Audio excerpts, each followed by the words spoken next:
Thank you for tuning in to Summary Judgment, where Austin personal injury attorneys Josh Fogelman and Aaron Von Flatern of FVF Law discuss the ins, outs, and in-betweens of personal injury cases.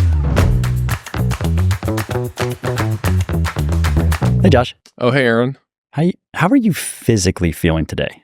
I feel great, except for I have this nagging pain in my lower abdominal muscle.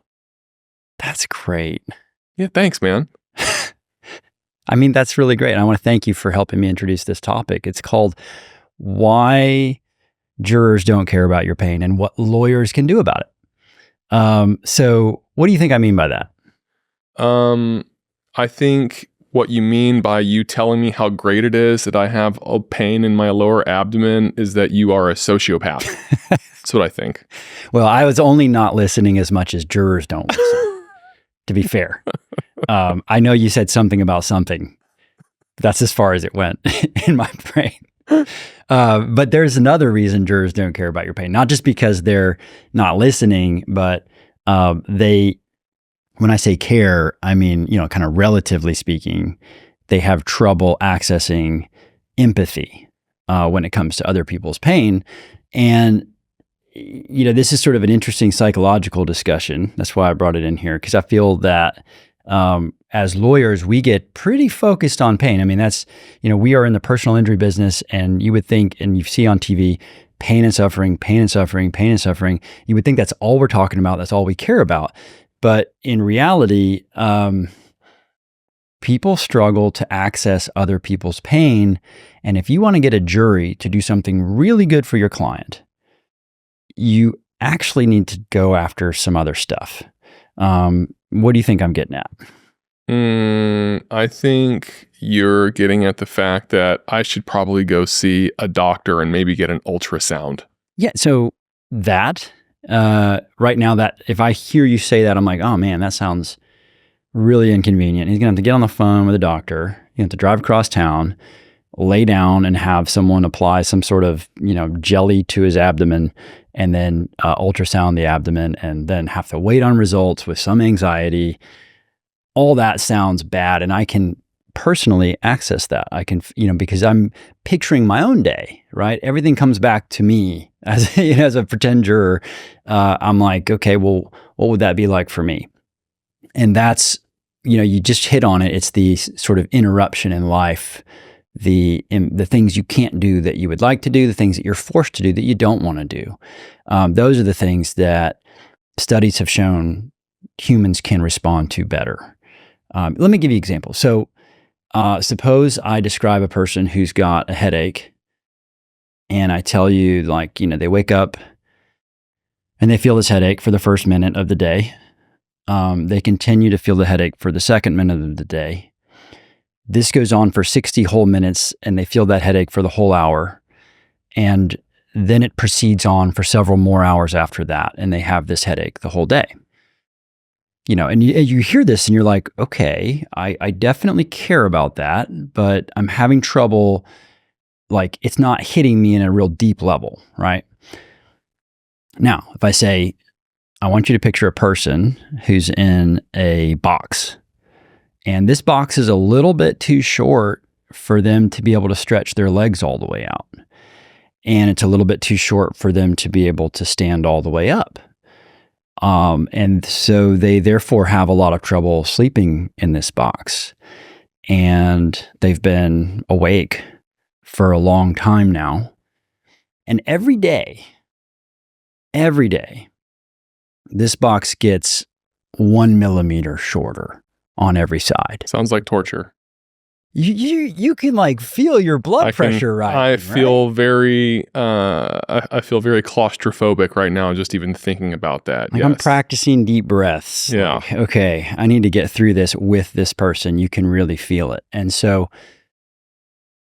what I'm here saying about this topic, and I think you would agree with this, I know I've watched you do this in trial, is that if you want to get jurors' attention, you need to focus on the way pain interferes with someone's life, not just the fact of pain. 10 out of 10 pain is an interesting fact, but it's not really useful until you start to talk about how it's affecting someone.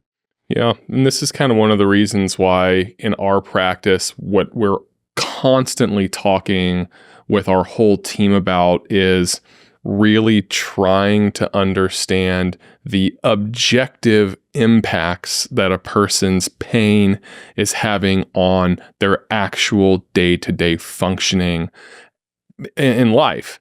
Because pain is subjective. What you might perceive to be 10 out of 10 pain, I might perceive to be 2 out of 10 pain, and vice versa, and so on down the road. And it can be really difficult then to quantify to a jury in many instances. Now, there are certain types of injuries and events that people go through that really strike a chord because you can see that it was painful. Someone who got burned, for example, Right. you can see and you can feel, and the unimaginable has happened to a person, and it can be a little bit easier to quantify something when you see and are staring at the physical evidence of what a person went through in a traumatic event.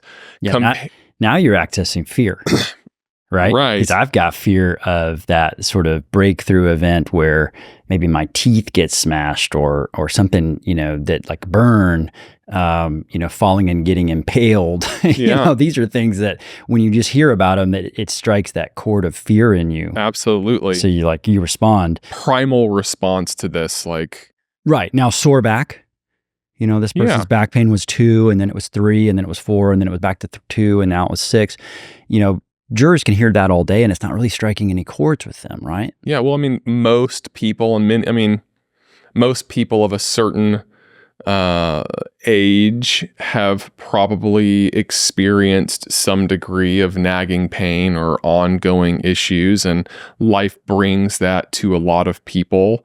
And part of our job is to help differentiate what our client might be going through from the day-to-day lives, because from other jurors' day-to-day experiences, because our clients weren't experiencing that. But you're right, it can be really difficult, and it can be easy just to get lost in the number. Like medical records, for example, a traditional way of going through and trying to demonstrate a person's pain, you would go through the medical records to your point, and you would say, all right, well, this person was in physical therapy for 6 weeks, and I've got 18 different medical records that talk about what their pain level was that day, and we can put it on a chart and talk about the duration and the extent and the severity of the pain. But you're right, like if you can't see that pain, it's really hard to evoke a response of sympathy and compassion, which is ultimately, I think, what it takes to get a jury to relate to a person's experience and fairly and adequately compensate them. Exactly. And I will say so the first sort of word of advice to lawyers out there who are trying to get their clients a good recovery with the jury is to focus on those limitations, things that they can see, right? They can imagine movement in space and the lack thereof, and the feeling of being trapped, and how sometimes an injury traps you in your home and prevents you from going out. Sometimes an injury cuts you off from relationships, like, you're not as good of a parent, you're not as fit as you were, seeing your friends at the gym, maybe you're not on the soccer team anymore. All those things really kind of bring it home for jurors, because they can picture that and they can feel it in their own lives. Other thing I would introduce to this conversation is, there's a difference between that person with a headache that we said, okay, maybe we don't feel that pain as we hear about it, and a person with a headache who's experiencing it because a drunk driver hit them, right? So context matters. And so sometimes if you have some pain in a vacuum, it might not be that interesting to a jury. But when you put it to them as a consequence of someone's bad behavior, something that we as a community have decided is below our standard, they can react to it sort of more viscerally, right? Yeah, that's true. And also something that we've kind of honed in on over the years in trying to contextualize pain and physical impairment ultimately from our clients is relying on people other than our client to be a historian and an advocate for the client. Like, I've just found over the years, a lot of people who get hurt have a difficult time really explaining how it has impacted or changed their lives. And maybe that's just kind of the nature of having gone through it and trying to rationalize a new normal. But it's very common for us to be able to ask our client, hey, tell us how this has impacted your life, and get one story, and then ask their partner or their best friend or their kids how they've seen it impact the other person's life, and get an entirely different texture on what the person is going through. And those are the kinds of things, when you can tap into those and really tell a story about the consequences of a person's injury on their happiness and their joy of life, where jurors will respond and kind of provide that sympathy and compassion that we're ultimately helping our clients advocate for. Yeah, I couldn't agree more. I think the idea that your client would be up there being the whiner is bad. You don't want to do that. You don't want to put your client up there and ask them to emote and cry about their pain.